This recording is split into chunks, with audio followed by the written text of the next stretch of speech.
vídeo de hoje nós falaremos do autor brasileiro mais lido e traduzido no mundo, com versões em 46 idiomas e obras publicadas em 60 países. Eu estou falando do baiano arretado Jorge Amado.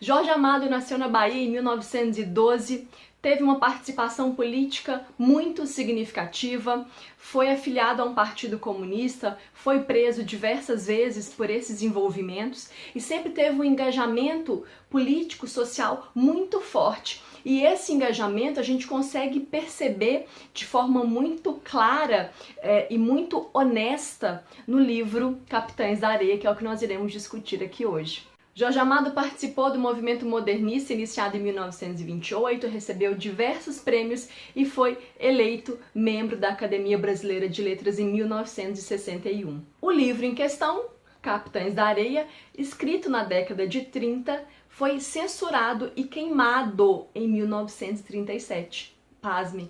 E aí já me vem à mente aquela cena distópica de Fahrenheit 451, em que os livros eram queimados. Mas enfim, vamos à história. Capitães da Areia é um grupo de meninos que vivem nas ruas de Salvador. Eles têm entre 9 e 16 anos. Alguns são órfãos, outros foram abandonados e alguns fugiram de casa por maus tratos, pela pobreza que viviam e pela negligência dos pais. O fato é que eles vivem na miséria, à margem da sociedade. Eles são rejeitados e fazem pequenos furtos de outros delitos para sobreviver. O grupo é composto por mais de 100 meninos, mas apenas 40 dormem no trapiche, que é uma espécie de casarão abandonado, que fica no cais. Esse trapiche é um esconderijo, é um lugar que eles realmente podem chamar de casa.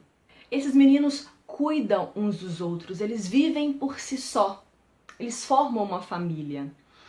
E eles levam vida de homens, então eles bebem, eles fumam, eles mantêm relações sexuais, eles tiveram que amadurecer muito cedo, mas mesmo vivendo tudo isso precocemente, a gente consegue enxergar que ainda há uma criança dentro de cada um deles, que eles ainda sonham e que eles ainda têm uma alma de criança.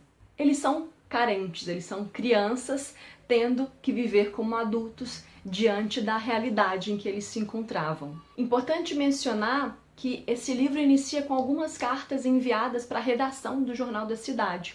Essas reportagens, elas apresentam os Capitães da Areia através do olhar da sociedade.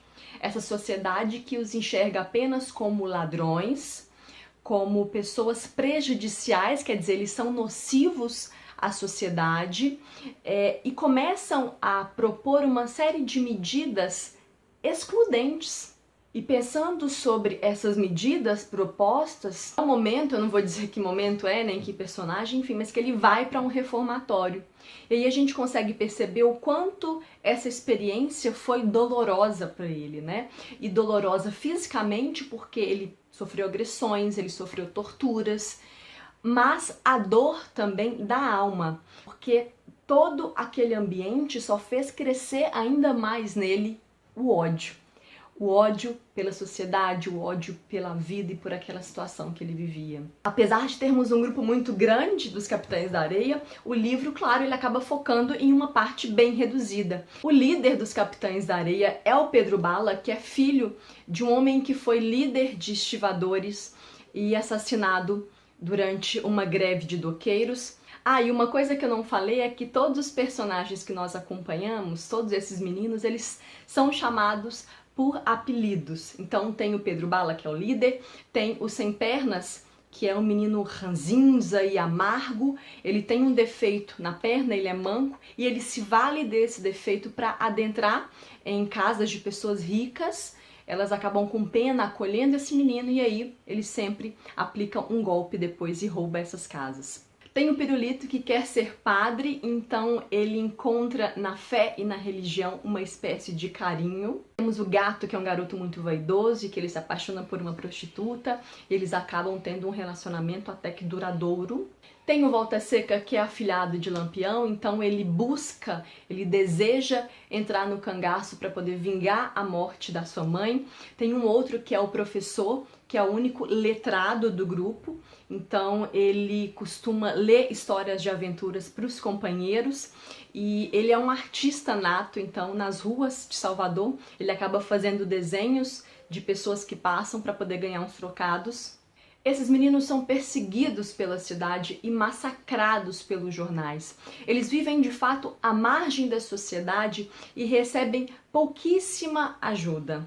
As únicas pessoas que estendem a mão para esses garotos é o padre José Pedro, a mãe de santo Dona Ninha e o querido de Deus. Durante a leitura desse livro eu ri, eu chorei, eu tive raiva.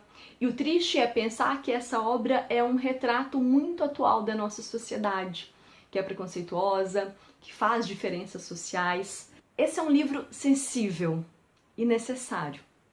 Assim que eu terminei de ler, eu já fui correndo para assistir o filme, a adaptação cinematográfica, que inclusive está disponível no YouTube. Eu confesso que eu achei ela muito corrida, eu achei que atropelou muitas cenas e muitos fatos importantes para a história. Mas tirando essa crítica ao roteiro, eu compreendo também porque é complicado você pegar um livro de 278 páginas e fazer uma adaptação em 1h30. É uma tarefa muito difícil, mas eu acho que é uma experiência muito válida. Então, vale a pena ler o livro, vale a pena assistir o filme. E eu queria falar de uma coisa que está na página 271. Um trechinho que foi escrito pela Zélia Gattai, que foi esposa do Jorge Amado, e ela diz assim: a temática das crianças que vivem nas ruas continua bastante atual. Para escrever Capitães da Areia, o Jorge Amado foi dormir no trapiche com os meninos. Isso ajuda a explicar a riqueza de detalhes, o olhar de dentro e a empatia que estão presentes na história. E aí tudo passa a fazer sentido porque a gente percebe que o Jorge Amado sabia do que ele estava falando, né? Além de retratar aquela realidade em que ele vivia na Bahia, ele foi para perto desses meninos, ele foi vivenciar. Então ele falou com muita propriedade, ele sabia do que ele estava falando. E isso traz, pelo menos a meu ver, um caráter muito mais significativo ainda para a história. Ele viveu de perto, ele conheceu os Capitães da Areia.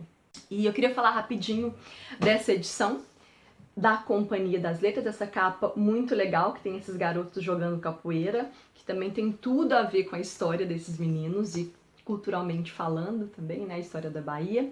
Aqui a contracapa muito bonita com essas flores. Temos orelha, que pra mim é muito importante, né? Folhinhas amarelas, que a gente adora. E essa edição tá muito bonita, porque assim, depois que termina a narrativa, nós temos um pós-fácil escrito pelo senhor Milton Ratum. O pós-fácil se chama O Carrossel das Crianças. É um pós-fácil muito, muito bonito, muito bem escrito. Depois do pós-fácil nós temos uma cronologia que agrega muito também para a história, porque essa cronologia começa em 1912, né, que foi o ano de nascimento do Jorge Amado, e ela se encerra em 2001, que foi o ano de falecimento. E aqui a gente consegue acompanhar um panorama histórico, né, do que estava acontecendo com o mundo, e também acompanhar um pouco da vida do Jorge Amado. E analisando esse contexto duplo, né, da vida do Jorge Amado e da parte histórica, a gente consegue enxergar toda a história por um ângulo ainda mais interessante. Nós temos também aqui no finalzinho a imagem da primeira edição dos Capitães da Areia, em 1937. Temos também a foto do Jornal do Estado da Bahia, que havia divulgado no mesmo ano os livros que foram incinerados. E no final temos diversas capas que circularam todo o mundo, já que o livro teve uma série de traduções aí. Bom, é isso. Esse foi o segundo livro que nós lemos no Projeto Mindler. Eu quero agradecer todo mundo que fez parte do grupo, que discutiu, que bateu papo, porque a leitura realmente ela se enriquece quando a gente tem com quem compartilhar, não é verdade?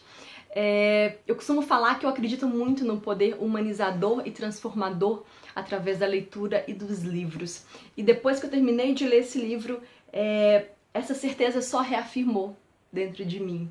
Que bom que existem os livros, que bom que eles podem ser os nossos melhores companheiros, os nossos melhores amigos, não é verdade? Se você gostou, não esquece de clicar em gostei, porque se gostei ajuda muito o canal. Deixa aqui nos comentários se você já leu o livro, se você tem vontade de ler, quais que são as suas impressões, o que você achou do vídeo. E não deixe de me seguir nas redes sociais, eu sou Nina e suas letras em todas elas. Um beijo e até o próximo vídeo.